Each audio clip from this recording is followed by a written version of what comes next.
vous découvrez qu'au Japon, on a gardé les anémomètres ancienne version. Hein. Visuel, on conserve les deux.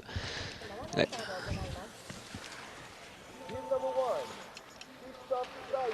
Christoph Kreutzer, le premier à s'élancer. Donc des conditions très dures, il neige beaucoup, le jury a décidé de faire l'impasse sur le saut d'essai car il y avait beaucoup de travail sur la piste, notamment au niveau du damage pour la piste de réception. Il a fallu essentiellement déneiger, hein, permettre à ce que l'élan soit praticable. Alors Kreutzer, peu de chance de le retrouver en finale, 80,50 m pour le néerlandais. À noter que durant les entraînements, parce que on pensait à un moment faire des qualifications, finalement ça s'est transformé en entraînement. Belle performance de Florian Liegel, le grand Autrichien, 130 mètres. Meilleure performance devant Hideharu Miyaira, 128,5 et Adam Mawish, 126. Ça, c'était lors du premier entraînement.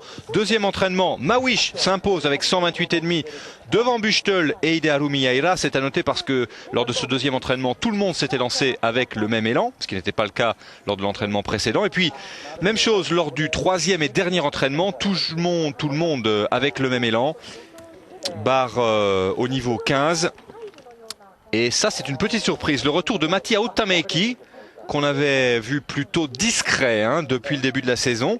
127 mètres devant Anders Bardal, 126. Lars Buchtel et Roar Ljokelsøy, 124,5. Comme d'habitude, j'ai envie de dire, depuis le début de la saison, les Norvégiens se montrent plutôt brillants aux entraînements. Oui, ils sont forts. À noter, donc le troisième saut a eu lieu en saut d'entraînement car on devait faire une qualification. Mais en fait, ici, les sauteurs sont au nombre de 50, donc tout le monde est qualifié. Les Japonais n'ont pas mis le groupe 1A. Ils ont droit à 2 épreuves quand ils sont à domicile. Ils ont choisi d'aligner le groupe national le week-end prochain à Sapporo. Ildar Fatkulin, alors qu'un seul homme s'était lancé pour l'instant, c'est Christoph Kreutzer, 80,50 m simplement. Ildar Fatkulin qui n'a pas marqué de points cette saison. Et un concours qui commence difficilement avec une première interruption et déjà le vent. Alors j'ai envie de dire, on connaît parfaitement les conditions météo ici sur ce tremplin d'Akuba.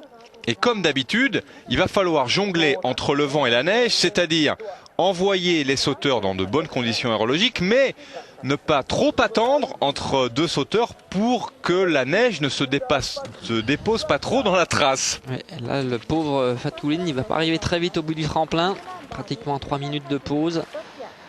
Il a le droit de demander un ouvreur, mais ils ont tellement beaucoup de travail qu'il ne restait plus en haut. Ouais. Et là... Oui, pour illustrer, il faut dire qu'Ildar Fatkulin a fait quasiment office de chasse-neige là dans la trace. Il a nettoyé la trace, donc la vitesse s'en est ressentie.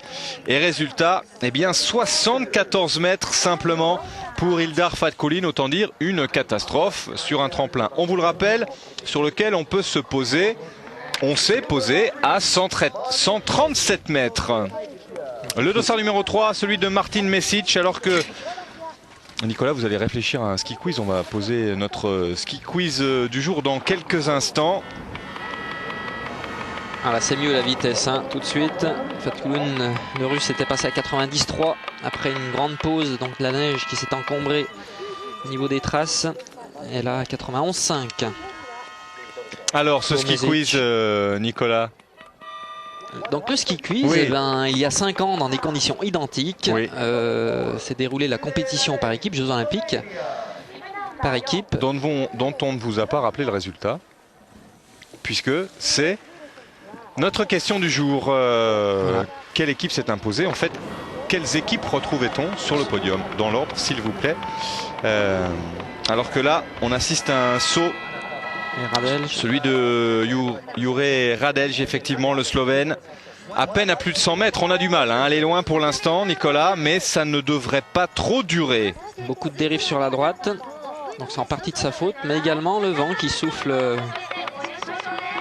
de gauche à droite pour les sauteurs, et qui a tendance à pousser les sauteurs côté droit de la piste de réception. Dossard numéro 5, un nouveau visage, celui de Shingo Ueno.